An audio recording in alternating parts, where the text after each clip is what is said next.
মাশাল্লাহ, পটে লাল শাক হইছে। আর এখানে দেখেন কি সুন্দর ডাঁটা শাক। এগুলা দেশি স্টাইলের ডাঁটা শাক না, আই থিঙ্ক চাইনিজ ডাঁটা শাক। খুবই মজা, ভাজি করলে খেতেই ইচ্ছা করে শুধু।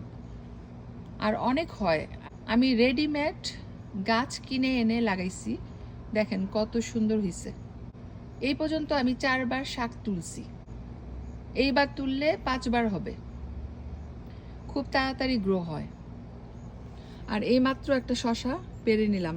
এই শশাটা খুবই মজা, যেমন ফ্রেশ তেমন ক্রাঞ্চি। আর এদিকেও অনেক শাক আছে, আস্তে আস্তে সব তুলবো আর মজা করে খাবো। এই সামারে প্রচুর শাক খাওয়া হয়েছে আমার, ভালোই হলো। সারা বছর আর আফসোস থাকবে না।